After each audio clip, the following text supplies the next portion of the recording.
Silent, still, grave, Lake Superior, vast, merciless, and ancient. A body of water so immense, sailors have long called it an inland sea. Its surface glimmers with silver serenity, but beneath its calm face lurks a hunger that has swallowed men, machines, and entire legends whole. Sailors whisper that the lake does not simply take lives, it keeps them. Among the countless stories of loss, one legend stands above them all: the Three Sisters. It was November 1975 when the SS Edmund Fitzgerald, a steel titan nearly 730 feet long, cut its way across the storm-ravaged waters of Lake Superior. It was strong, built to resist, armored in steel. But steel has limits, and nature has none. The freighter carried iron ore, its hull groaning with the weight of both cargo and the endless pressure of the storm. On that night, as snow-blinded vision and wind screamed like banshees, the Fitzgerald sent its final message: "We are holding our own." Those would be the last words ever heard. Moments later, the lake revealed its secret weapon. Not one monstrous wave, but three, arriving in a deadly sequence. They rose silently, each larger than the last, towering 30 to 35 feet high. The first wave crashed against the bow, shuddering the ship's steel bones. The second wave followed, slamming with relentless force. And then came the third, taller, heavier, more merciless. This was the sister that delivered death. The Fitzgerald vanished into the abyss within moments. No alarms, no survivors, just silence. The lake had claimed her. The sailors who speak of the sisters describe them with dread, as if they are not mere waves but entities, predatory, synchronized, almost intelligent in their strike. Alone, a wave is harmless, but together, the sisters conspire like assassins. They do not rise randomly. They march, one, two, three, always in perfect step. To sailors, they are not natural forces but living executioners born from the water's wrath. And while scientists try to describe them with words like refraction, reflection, and diffraction, the truth lies deeper, because what physics calls coincidence, sailors call inevitability. These waves are not accidents of nature. They are part of Lake Superior's curse, a rhythm of destruction older than steel, older than man. A reminder that the lake is not a place to conquer, but a place to fear. Even today, ships that cross these waters carry silence in their crews' hearts, because every ripple, every swell, could be the beginning of three. And once the first sister appears, the others are never far behind. And once you see the third, it is too late. The Fitzgerald sleeps beneath the cold waters now, its steel tomb undisturbed. The families of the 29 men lost speak of their loved ones with reverence, but in hushed tones, they also speak of the sisters. Because what happened that night was not just an accident, it was an execution. And executions do not happen by chance, they happen by design. Whispers beneath waves. After the Fitzgerald's vanishing, curiosity transformed into obsession. Scientists, unable to accept superstition, carried their instruments to the Apostle Islands, smaller guardians of Superior's fury. Here they planted gauges, recorders, and sensors, mechanical eyes to watch what the human eye could not. But what they discovered did not erase the horror, it confirmed it. The data revealed something eerie. Waves did not come alone. They came in sets of three, their rhythm unmistakable. Refraction bent waves across the shallow shoals, sharpening them into blades.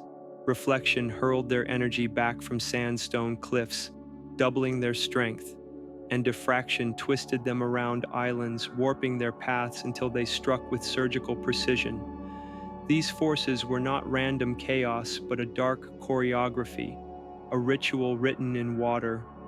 One after another, the instruments captured the cycle. Three monstrous waves within the span of an hour, always in groups, always in threes. Then silence, as if the lake, satisfied with its hunt, withdrew to rest. Scientists called it a phenomenon. Sailors called it something else: proof. The sisters are real. Stories from smaller boats told of sudden quakes in the water, of waves that seem to appear from nowhere, each taller, each deadlier. Survivors spoke with hollow voices, describing the feeling of being targeted. The sisters did not just hit, they stalked. They arrived in order, never breaking their sequence. There was no escape. Imagine paddling a small vessel on calm waters. The first wave arrives, unexpected but survivable. Relief sets in, until the second follows with greater hunger. Before you can recover, the third towers above you, blotting out sky and reason, and when it falls not as water, but as a wall of death. Survivors describe it as standing in the path of a collapsing building. Most never live to tell it, but the apostles are not the center of the lake. They are only its edges. The Fitzgerald died in the middle, where waves grow taller, where silence is deeper, and where no instruments can record. What hides there, unmeasured, unseen? What secrets wait in the black water, in the domain of the sisters? The legend spreads because fear spreads. Even those who never sail these waters speak of them in whispers, because the sisters do not feel like mere accidents. They feel like omens, intelligent, watchful, waiting. The more scientists explain, the less comfort their answers bring, because knowing the physics of your executioner does not stop the blade from falling. The sisters are not myth, they are not ghost stories. They are reality, shaped by physics, sharpened by geology, but fueled by something deeper, something ancient, something eternal, and in Lake Superior they rule. Endless Watery Tomb. The three sisters did not die with the Fitzgerald. Their legend ripples forward, whispered in shipping lanes, echoed in dockside bars, carried across maps of Lake Superior, where mariners trace routes with trembling fingers. For every captain who dares the crossing knows, the sisters are watching. When storms gather and winds howl, crews sense their presence. The first wave strikes, then the second, then inevitably the third. Each impact is not just felt, it is heard. Metal shrieks, rivets pop, steel shudders. On dark nights, men swear they hear voices in the roar of water, laughter, whispers, a chorus of sisters singing sailors to their graves. Why three? Why always three? Sailors say it is a curse. 3 judges, 3 executioners, a ritual older than ships, older than men.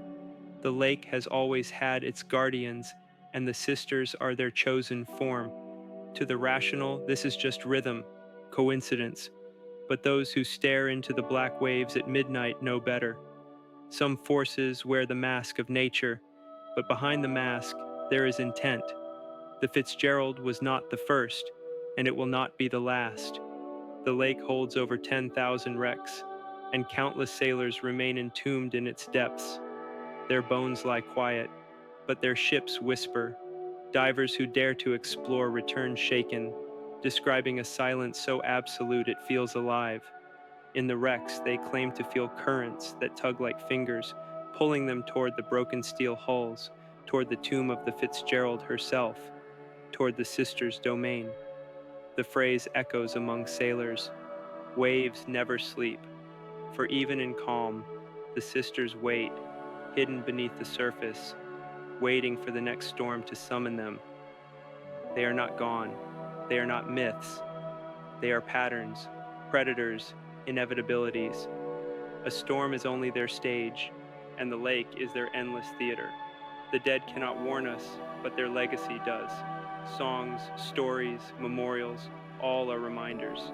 The sisters demand respect, they demand fear, and perhaps they demand sacrifice, because the lake never releases what it takes. Those claimed remain claimed.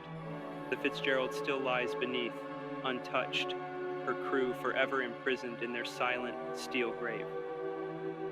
The horror of the three sisters is not that they exist, it is that they will always exist.